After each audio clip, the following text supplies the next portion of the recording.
Magandang araw mga bata! Kumusta kayo? Ako nga po pala si Kuya Jom, ang kwentistang intern na nagmula sa Camarines Sur Polytechnic Colleges. Ngayong araw ay may inhanda akong isang nakakatuwang kwento na tiyak akong ikagagalak nyo at kapupulutan nyo ng aral. Pero bago yan, may ilang katanungan muna po para sa inyo. Nakakita na po ba kayo ng bubuyog? Wow! Mabuti kung ganon! Alam niyo po ba kung ano ang ginagawa ng mga bubuyog sa mga bulaklak? Tama po mga bata! At dahil dyan, ang pamagat ng ating kwento ngayon ay ang bubuyog ng may malaking mata. Sinulat ni Emtit si Iha at iginunggit naman ni So Kim San at atid sa atin ng Let's Read of the Asia Foundation. Tara na at simulan na natin ang kwento. Malalaki ang mga mata ng bubuyog na si Sophie at pinagmamalaki nito na nakikita niya ang mga malalayong bagay. Siya rin ang pinakamabilis lumipad sa kanilang pulutong. Lagi siyang unang nakapupuno ng pulot sa kanyang garapon. Isang umaga, dumating siya sa hardin. Siya ang nauna. Tulad ng dati, dumapo siya sa isang malaking bulaklak upang maghintay sa iba pang mga bubuyog. Pumikit siya at nilanghap ang mabangong samyo sa kanyang paligid. Ngunit nabatid niyang nag-iisa siya. Nasaan ang lahat?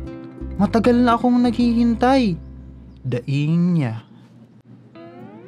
Makalipas ang ilang sandali, dumating na rin ang kuyog. Sama-sama silang nagtrabaho at kumuha ng nektar mula sa mga bulaklak. Isang bubuyog na nagngangalang Hector ang lumapit kay Sophie at nagtanong, "Bakit hindi ka sumama sa amin? Mas makabubuti kung sama-sama tayong lahat."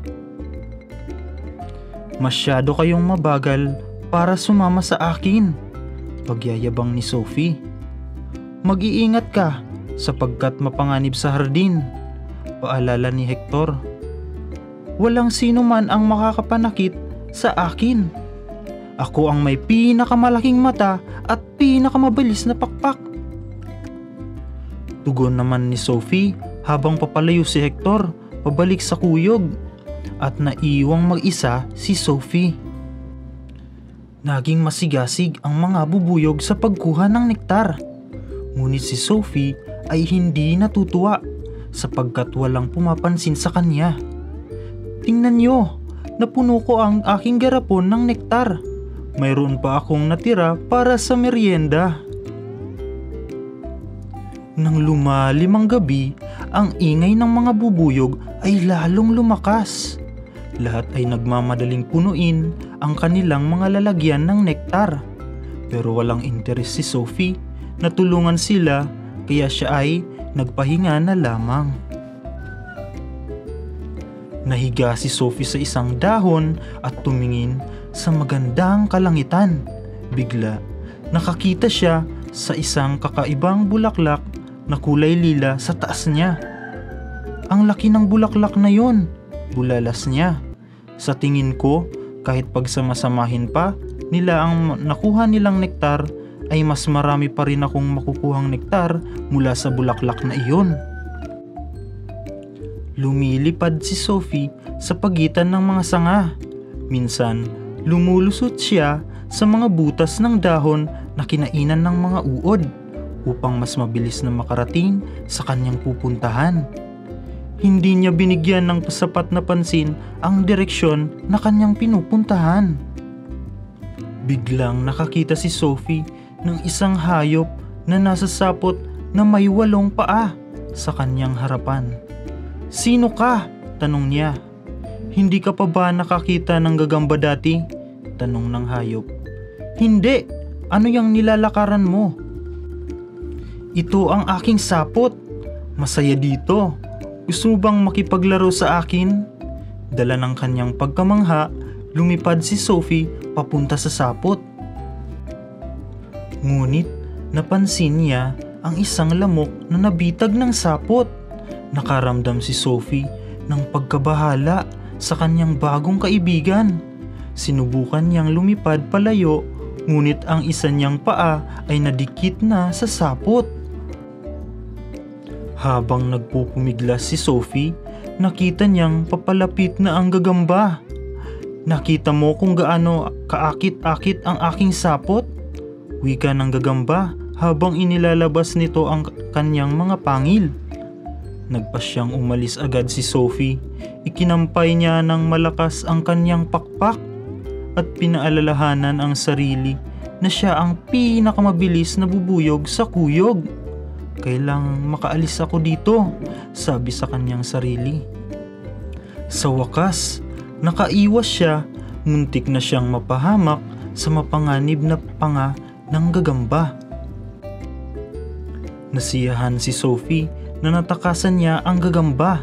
Sa paglipad ng mataas sa hangin, nakita na naman niya ang lilang bulaklak. O napakaraming nektar sa bulaklak na iyan. Kung madala ko sa bahay pukyutan, malalaman ng lahat na ako ang pinakamagaling na bubuyog sa kuyog. Lumipad si Sophie papunta sa pinakagitnang parte ng bulaklak at tinikman ang nektar nito.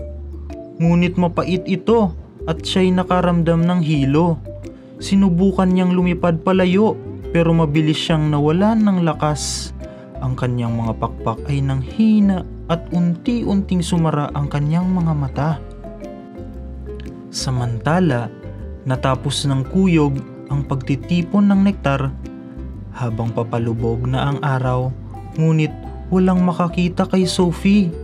Alam nilang lagi siyang nauuna lumipad sa grupo, kaya inisip nila na bumalik na siyang mag-isa sa bahay pukyutan. Umuwi na ang mga bubuyog na wala siya. Sa lilang bulaklak, nakita ng isang alitaptap si Sophie at tumigil upang tulungan siya. "Gising!" sigaw niya. "Nakakalason ang bulaklak na ito. Kakainin ka nito." Habang nagdidilim ang kalangitan, nakuhang maidilat ni Sophie ang kanyang mga mata.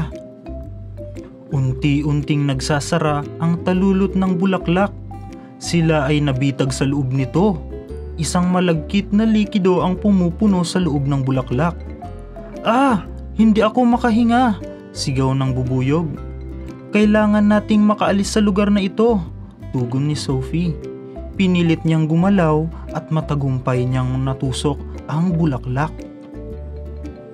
Biglang bumuka ang bulaklak at nakatakas ang dalawang kulisap. Sa pagod, bumagsak sila sa lupa at nakatulog. Habang lumalalim ang gabi, ang mga alupihan, palaka at mga ahas ay lumabas sa gubat. Napalapit sila sa nagliliwanag na ilaw ng alitaptap. Ngunit bago pa man makalapit ang mga hayop, dumating ang kawan ng mga bubuyog. Umalis lahat ng hayop sa lugar bago pa man sila matusok ng mga bubuyog. "Paano niyo ako nakita?" tanong ni Sophie. Sumagot naman si Hector. "Nang makarating kami sa ating kawan at malaman naming wala ka pa, doon ay agad kaming bumalik upang hanapin ka. Tara, umuwi na tayo ng sama-sama." Naligaw ang mga bubuyog habang lumilipad sila sa dilim. Ngunit tinawag ng bagong kaibigan si Sophie ang kanyang pamilya para tumulong. Isang malaking pulutong ng mga alitaptap ang nagbigay liwanag sa dinaraanan ng mga bubuyog. Nang umagang iyon, nagising si Sophie at nakaramdam ng kakaiba. Hindi siya makakaligtas sa panganib kung hindi dahil sa tulong ng mga alitaptap at mga kasamahang bubuyog. "Patawarin niyo ako sa pag-iwan ko sa inyo," sabi niya sa kanila. "Mapapatawad niyo pa ba ako?" "Oo naman, Sophie. Ang mga bubuyog ang pinakamagaling kapag palaging sama-sama." Ngayong napakinggan na natin ang kwento, nais nitong ipalam sa atin na kahit tayo ay may kakayahan, kakailanganin pa rin natin ng tulong ng iba para magtagumpay. At dyan nagtatapos ang ating kwento na pinamagatang ang bubuyog na may malaking mata. Sana ay nagustuhan nyo ang ating kwento. Kaya mga bata, palaging tatandaan na hindi masama humingi ng tulong. Dahil sa pagtutulungan, mas nagiging magaan at matagumpay ang bawat gawain. Muli, ako si Kuya Jong. Huwag kakalimutang mag-follow, like, subscribe sa aming Facebook page at YouTube channel para sa iba pang kwento at saka kung kapupulutan nyo ng aral. Hanggang sa susunod nating kwento, paalam!